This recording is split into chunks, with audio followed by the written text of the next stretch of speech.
오늘은 무엇을 가지고 싸울 것인가, 무엇을 가지고 싸울 것인가 라는 제목 가지고 하나님의 말씀 증거하도록 하겠습니다.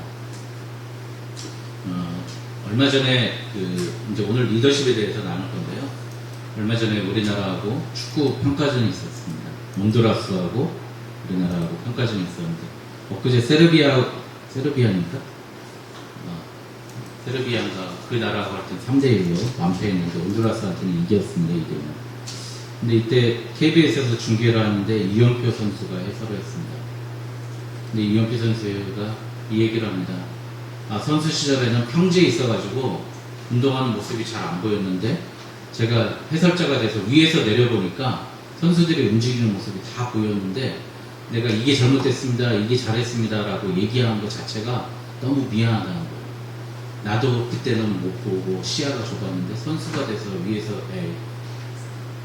해설자가 돼서 위에서 보니까 문제점을 너무 쉽게 본다는 겁니다. 그래서 오늘 말씀도 우리가 위에서 내려볼 수 있는 힘, 그거를 통찰이라고 합니다. 영어로 인사이트라고 하는데, 통찰에 대해서 좀 보려고 합니다.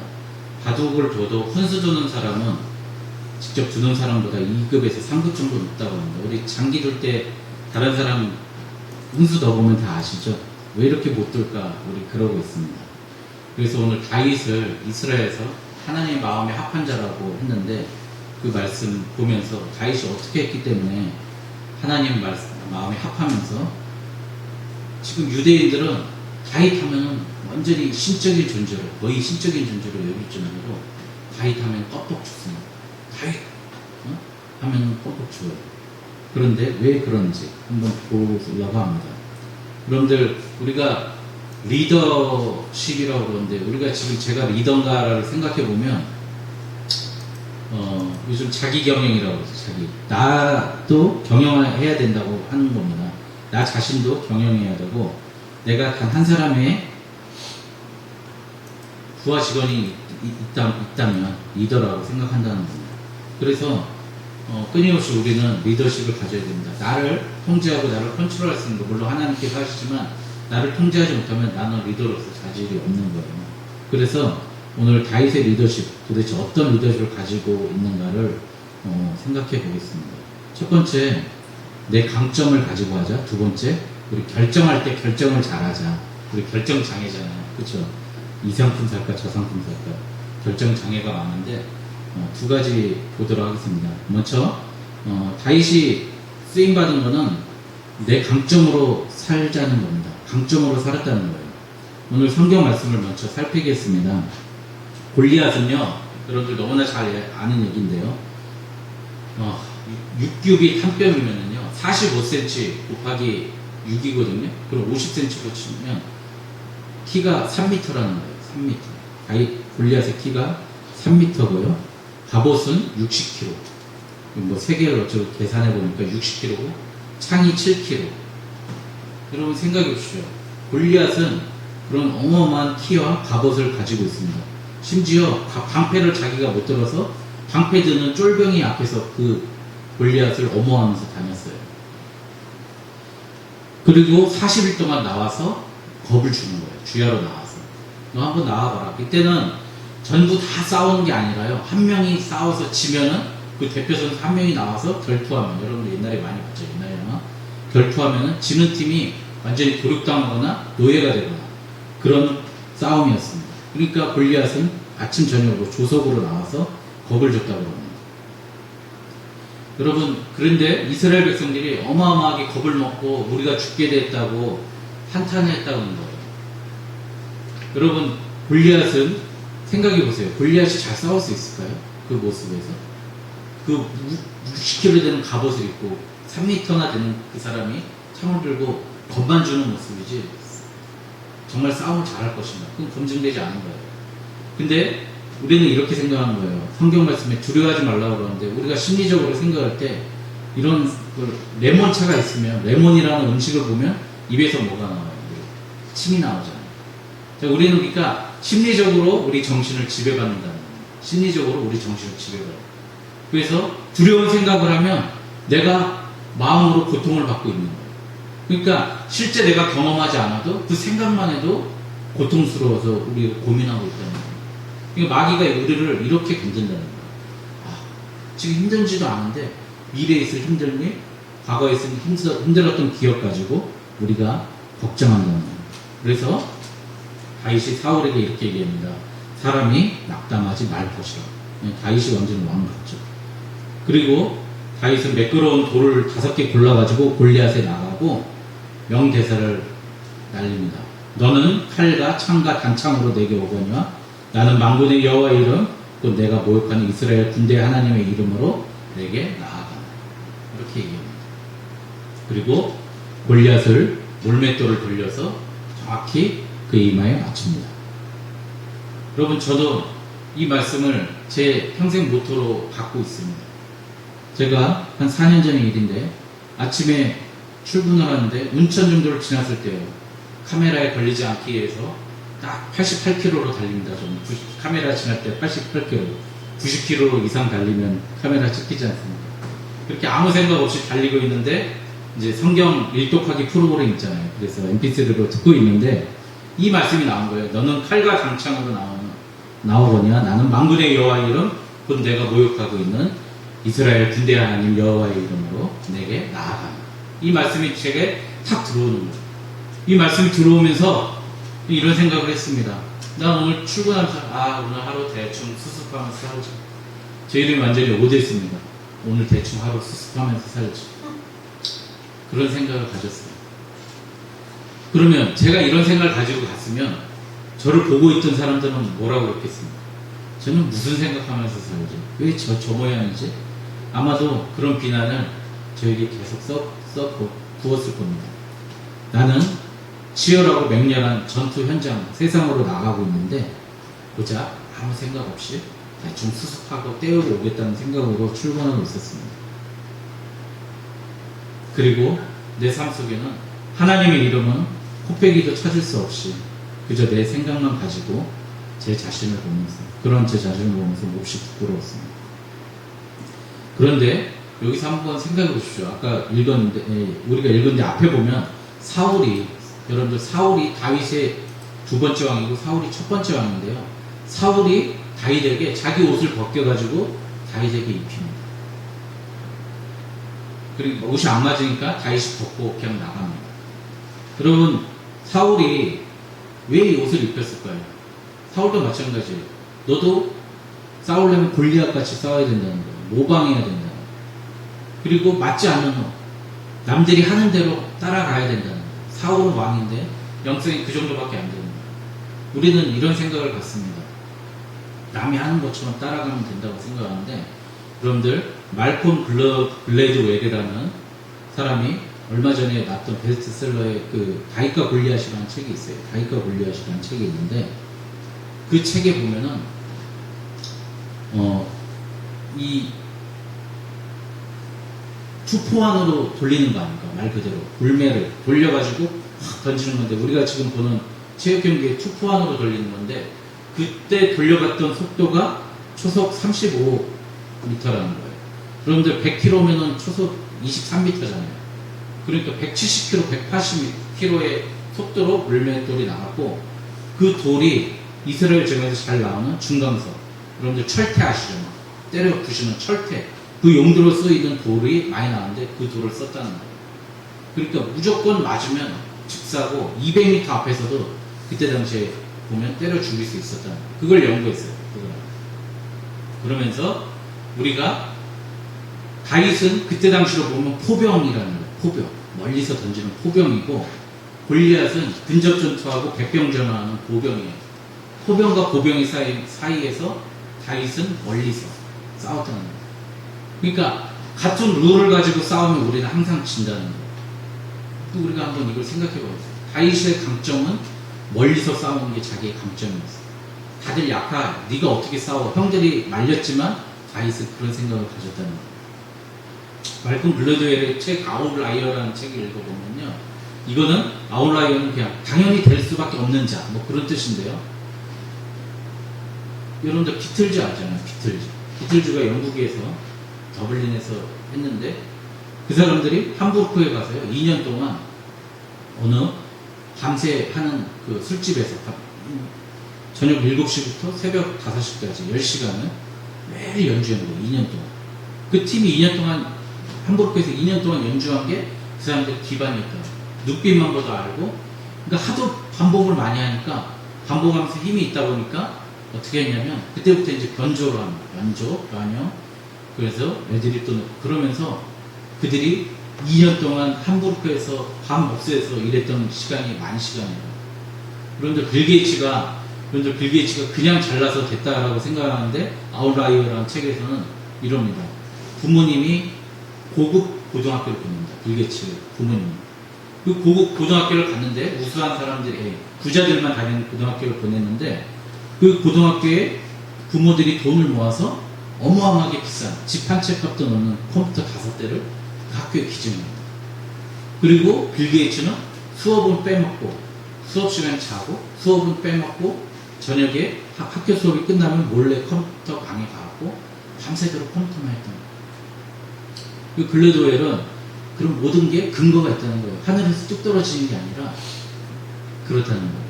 이거 아마 되게 좋은 책인 것 같습니다. 글래드웰 책이 말콤 글래드웰 가이프가 골리앗이라는 책도 그렇고 그렇습니다. 여러분 우리가 다윗과 같이 자기가 잘하는 것 가지고 지금 승부하고 있는지 한번 생각해 보십시오. 근데요 제가 보기에는 이래요. 제가 타인을 볼 때는 저 사람은 다 받았어요. 우리 황세희 선생님도 다 받았고 김진아 선생님도 다 받았고 우리 박정희 선생님도 다 받았어요. 내가 보기에 다 받았는데 본인들은 나는 아직도 하나님께 받은 거 없다고 탓하는 거예요. 저도 마찬가지예요. 다른 사람들이 보기에 저는 다 받았다고 얘기했는데 저는 아직도 받지 못했다고 그냥 하나님께는 충성하지 못하고 받은 거 가지고 충성하지 못하고 강점으로 일하지 못하고 어떻게 합니까? 더 받으려고 잘나고만 노력하고 헛물 캐고 있는 거다. 뭐 더 배우면 안 되나 더 얻으면 안 되나 이렇게 생각한다는 겁니다. 여러분 그 파르테논 신전이라고 됩니다. 이 아테네에 이렇게 높은 신전 있잖아요. 그 사진으로 많이 봤는데 이 페이드 아스라는 사람이 그걸 만들었는데 페이디아스라는 사람이 그걸 만들었는데요. 그 지붕 위에다가 신상을 만들었던 거예요. 지붕 위에 신상을 만들어갖고 그 총 감독이었는데 페이디아스가 2400년 전에 그걸 만들었는데 이제 그 지은 값을 달라고 그러니까 안 주더래요. 조각을 지붕에 만들었는데. 그랬더니 조금만 줬다는 거예요. 왜 안 주냐고 물어봤더니 야 사람들이 보이지도 않는 지붕 위에다 그거 멋지게 왜 만들었냐? 시키지도 않은지 왜 만들었냐 그랬더니 페이디아스라는 그 총 감독이 그랬대요. 신은 보고 있다. 사람들은 안 봐도 신은 보고 있기 때문에 나는 신의 눈을 어길 수가 없다고 그렇게 얘기했답니다. 그럼 하나님 믿지 않는 사람도 그때 이 사람이 제우스 신상을 만든 사람이거든요. 페이디아스. 근데 이 사람이 그런 생각을 가졌다는 거예요. 그런데 우리가 바로 이런 의식이 필요한 겁니다. 다윗은 자기의 강점을 알았고요. 또 26절에 보면은요. 여러분 다시 한번 26절에 앞에 있는 보면 밑에 끝부분에 보면 이 할례받지 않은 블레셋 사람이 누구에게 살아계신 하나님의 군대를 모욕하겠느냐. 여러분 얼마나 그러니까 다윗은 항상 이런 마음이 있는 거예요. 하나님이 함께 계시고 하나님의 군대를 모욕하는 건 가면 안 돼. 그러니까 호람데오라고 하나님 앞에 서 있는 나를 항상 생각했던 거예요. 그래서 다윗의 강점은 딱 그 두 가지입니다. 하나님이 항상 함께 살아계시다는 거하고 또 한 가지는 바로 그겁니다. 내가 잘할 수 있는 걸 가지고 싸우는 거예요. 다윗이 한 거라고는 기타 치면서 하프 치면서 노래 만든 것밖에 없습니다. 다윗이 시편 썼잖아요. 그러면서 하나님께 노래했던 것밖에 없어요. 자기 강점은 물매 돌리는 거하고 하나님께 노래하는 것밖에 없었어요. 우리에게 주어진 것, 우리의 강점 가지고 하나님 찬양했지 않습니까? 우리가 자기가 잘하는 것, 할 수 있는 것 가지고. 다윗의 강점이 이거라는 겁니다. 둘째, 결정을 잘하는 것이 무엇보다 중요합니다. 사울은 자신의 갑옷을 주고 모방, 흉내내기에 열중합니다. 여러분, 사람 의식하면서 체면 의식하면 망합니다. 우리 임기응변에 강하면 망한다는 거예요. 사울은 전쟁을 앞두고 이런 일이 있었어요. 제사장 사무엘이 오기 전에 백성들이 이제 겁에 질러서 싸워야 되니까 겁에 질려가지고 떨고 있었어요. 블레셋에. 그러니까 다 모여봐. 다 모여봐. 자, 지금 사무엘 목사님이 안 왔으니까 내가 목사님이야. 내가 예배 드릴게. 그래갖고 자기가 예배 드려요. 사람들이 흩어질 것 같으면서. 근데 그때는 규율이 제사장이 아니면 예배를 드릴 수 없었던 레위의 규율이 있는데 그 규정을 무시해버립니다. 또 좀 지나니까 15장에 사무엘상 15장에 아말렉이라는 아말렉과 전투에서 승리합니다. 승리하는데 하나님께서 그런 거예요. 물건 다 폐기 처분하고 살찐 송아지, 살찐 진수, 좋은 것이건 나쁜 것이건 다 쳐 죽이라고 했는데요. 사울이 그런 거예요. 사람들을 보고서 이거 좀 전리품 나눠주면 좋겠다 그랬고 안 좋은 것만 다 죽여버리고 동물이고 양이고 좋은 건 가지고 와서 나눠주고 전리품 자기가 취해버려요. 그래서 이때 사무엘이 사울을 버립니다. 그리고 다윗이 하나님께 기름 부음 받게 되는 그런 계기가 됩니다.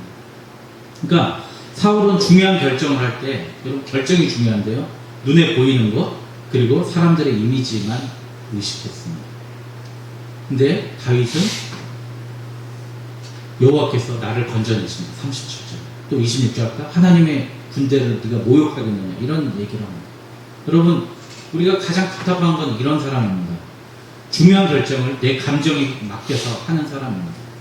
그러면 우리는 100% 망합니다. 우리는 인내하고 하나님의 뜻을 기다려야 됩니다. 작은 결정이라도 하나님의 뜻이 맞는 일인가 생각해 봐야 합니다. 하나님 앞에 순종하고 하나님 앞에 헌신은 너무 신중하고 고민하다가 우리가 결국 안 하게 됩니다. 그러나 사람 앞에서는 사람 이목에 걸리는 것들은 단 0.1초도 걸리지 않고 결정해 버립니다. 순종과 헌신은 다윗처럼 자동으로 즉각적으로 해야 되는데 우리는 순종과 헌신에 대해서 고민하고 갈팡질팡합니다. 우리 오늘 예배 시간에 같이 결단했으면 좋겠습니다. 하나님, 나 이 시간 이후로 하나님 예배자로 살겠습니다. 우리 저와 함께 같이 우리 결단하시기 바랍니다. 우리 예배자로 살겠다 이 한 가지만 결단해도 우리의 인생이 180도 바뀔 것입니다. 믿습니까? 네. 여러분, 내 시간, 물질, 재능 하나님을 위해서 목숨 걸고 살겠습니다. 이런 마음 가져야 됩니다. 우리가 그렇지 않으면 살 수가 없습니다. 여러분, 중간지대는 없어요. 사울 아니면 다윗입니다. 하나님께 버림받은 사울 아니면 하나님께 쓰임받은 다윗이에요. 그 중간지대는 없어요. 하는 일은, 사역은 틀리겠지만 우리가 다윗같이 쓰임받아야 됩니다. 내가 어느 부분에서 어떻게 쓰임받던 그걸 가지고 있어야 됩니다. 여러분께 한 가지 키를 드리려고 합니다. 무슨 결정을 하려고 할 때 여러분 이런 얘기 했어요. 무슨 결정을 할 때 딱 하루만 기다리고 결정을 하십시오. 중요한 결정. 그리고 하나님의 말씀을 듣고 결정하십시오. 여러분 자기의 중요한 문제가 있으니까 예배 시간에 설교 말씀을 듣고 한번 듣고 나서 결정하십시오. 그리고 하나님의 말씀 그리고 더 중요한 기도하고 결정하십시오. 말씀으로 사는 인생은 다소 멀고 어렵게 느껴지지만 그게 바로 가장 빠른 길이며 고속도로입니다. 내 방법과 감정, 타인의 욕망을 쫓아가지 마십시오. 하나님께서 내게 주신 은혜, 은사, 그 작은 것이라도 사용하십시오. 우리의 가장 큰 착각은 아까도 얘기했지만 다른 사람 나에게는 가지지 못합니다. 다른 사람이 가졌다고 생각합니다. 나는 아직도 아무것도 갖지 못했다고 생각하는 게 가장 큰 오류입니다. 여러분 말씀을 마치려고 합니다. 인도의 간디가요 사회의 7가지 7대 사회 악에 대해서 얘기했어요. 첫 번째가 원칙 없는 정치라고. 우리나라도 마찬가지죠. 원칙이 없어요. 원칙. 여기 이당 갔다 저당 갔다. 두 번째, 도덕성 없는 상거래 행위. 여러분들 뭐라 그럽니까? 상거래 행위 할 때 우리 속았다는 거, 호갱당했다고 그럽니까? 호갱이고 낚였다고 그러죠. 도덕성 없는 상거래 행위. 또 노동이 결여된 부. 우리가 노동하지 않고 부를 축적하려고 하는 거. 그 사회 악이라는 거.